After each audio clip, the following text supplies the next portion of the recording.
have you ever done an interview where you didn't say go birds? No. I think Great. go Love birds that. is obviously a tool that we know can mean a million different things. Congratulations. Exactly. You just had a baby, go birds. Hello, goodbye. Yes. I'm sorry for your loss in some cases. You know what I Right. mean? Like it can Yep. do anything you need it to do. So I'll throw it in whenever I can. I love that so much. Now, before we get into anything else, I do need to start with my own not gonna lie. My first introduction to you was actually, it wasn't from Hacks. It was from another masterpiece of yours that made its rounds on the internet. I believe we have the clip right here. Queen Emma, can you roll it, please? Philadelphia teams have had to deal with loss, with disappointment, with anguish, with pain for so many years. And I thank the good Lord for blessing us and blessing the Eagles and for winning this game. All our family is back in Philly. Uncle Eddie, how do you like us now? We did. See this jersey? That's us. Why my name's on the back? Because I'll never be traded. Never. Eagles! G-L-E-S, Eagles! That genuinely makes me tear up. Okay. First of all, who is that sweet gentleman standing next to you? That's my dad. Of course it is. That is my dad. It is. You know that Silver Linings Playbook is a documentary. You get it. You know that being an Eagles fan is genetic. It is in the blood. Yes. My dad, that was a 2018 Super Bowl. My dad, he grew up in Philly and his dad was from South Philly and his mom was from South Philly, and they had these seats at the vet. And throughout my dad's childhood, the Birds were losing. They were losing bad. And they were there every game in the snow, no matter what. And it was painful. And I grew up understanding that legacy, and I grew up understanding that pain. And so I knew what this meant to him, to us, to our family, to his father, who, and I will say this was not on the clip, but he did sort of go into the alleyway after that little spot on the news. And I watched him point to the sky with tears and say, "This one's for you, Dad." So just so everybody knows what's like, this is that we were hammered, obviously. Just like, no, it was so meaningful. The sad part is that I don't know that it was obvious that you guys were hammered, because I do feel like that is the standard of Philadelphians. That's right. I want to clarify that. That's right. I think that is the baseline at which we all function. That's a fact. To be clear. So that's a fact. But I do think there is something to be said about, like you said, you're born into this, right? Yes. Like not only do you not have a choice, but you better get in there with a passion that no one has seen before. Right. And there are few prouder moments with your family members than the way you relate to each other in how you cheer on the Eagles.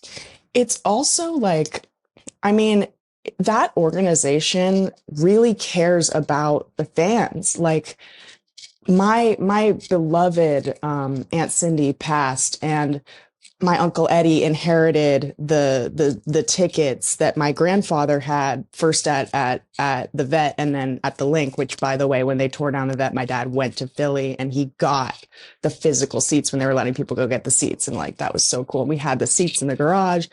And when my Aunt Cindy passed, like, because Eddie was just always at every game, like, they sent a beautiful message. Like, they know their fans and they care about us. It's probably like the top, like, when I think about my identity, I think the order is like Eagles fan, queer, Jewish, left-handed, redhead. Like, I think it's at the I think it's above all of those other things. Like, it's honestly, but I've tried to explain to people that it's not only what you're born into, how you were raised, right? Yeah.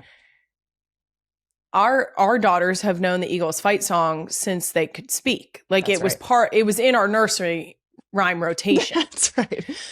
But also, like it is something that brings together a community of people. So like obviously people on the outside looking into Philadelphia often have a lot of scrutiny for the way that we conduct ourselves. Our attitudes, I think, are part of the problem. Underneath all of that is a lot of love. And I mean, it is like this cultural thing that maybe is hard to explain to people from the outside, but you know, we don't care. We really don't. We really don't. We really don't. Now, speaking of the Philly attitude, I have one more Eagles related clip that I need to play you because it proves there's zero doubt that you bleed green. Queen Emma, the clip, please. Oh my God. You're at a sporting event and the person next to you becomes raucous, taunting young fans. How do you handle this? Well, see, I'm the wrong person to ask. Huge sports fan, really into the Philadelphia Eagles specifically. The person in this scenario, that's me, taunting young fans. I will taunt a child. What more can you say? I mean, that's a perfect summary. A while ago, there was a clip of a little boy just dropping the double bird, and to a visiting fan. And oh my God, it's one of those moments, especially because I have 4 children of my own, where I'm like, I tell my kids, like, curse words are grown-up words. You're not really supposed to use them. If my child looked at an opposing team's fan and flipped them a double bird, I would cry tears of joy. Yeah.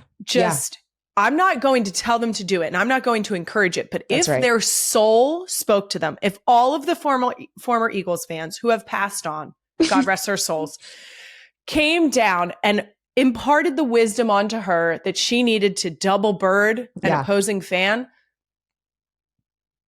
it would be one of the most beautiful moments of my parenthood that I can even imagine. Because again, it is the presentation of aggressive with the subtext of love. Yes. I will say that because we have fans, I've said it so many times, that fans end up having truth serum to my husband. So they'll come up to him and they'll be like, I'm a Giants fan. And I say the same 2 things every single time. Number 1, everyone has their flaws. And number 2, we can see eye to eye that Dallas sucks. That's right. So like now, if I meet a Cowboys fan, I have been known to step a few steps away and take a picture like this. Because the one person was wearing a Cowboys jersey and I was like, I can't stand next to you. You think I'm going to co-sign that fucking dumbass decision? No, it's not me. Dying. It's not me. Let me tell you something. When you made the decision to obviously support your family and wear the color red, but not wear an opposing team's jersey, I said, well, there's my representation in media. Yeah. There is the person on screen who I can see myself in. That is the first time I have felt seen in all of film television history. Okay. Because this, okay, then I can ask you the question and maybe it'll help people who are still having some type of conflict with that decision. If you ever put on another team's, even an emblem, okay, what would your father say? He would disown me. Okay. Thank you. It's not it can't happen. It can't happen. Now, look, I was born in Los Angeles. Mm-hmm. My dad is from Philly. You know, I have absorbed his tradition. I am fully in. I don't wear LA Dodgers paraphernalia. Yep. Mm-hmm. Even though I love Los Angeles. I'm super proud of LA, of the culture here. Like, my love for Los Angeles is a separate thing. So you're not going to, on one day, you're not going to wear a Chiefs jersey. You get it. It's not possible. Here's the thing. Your love of LA is separate from your sports fandom. That's right. My love of my brother-in-law, separate from my sports fandom. Exactly. So now, do they intersect a little bit? Yes, that's Sure. what makes this a little inconvenient. It's tough. It's tough. But I have made it abundantly clear to Travis, and I will say it until I'm blue in the face. I love him and I want him to be successful. Of course. But go birds. No, but go birds.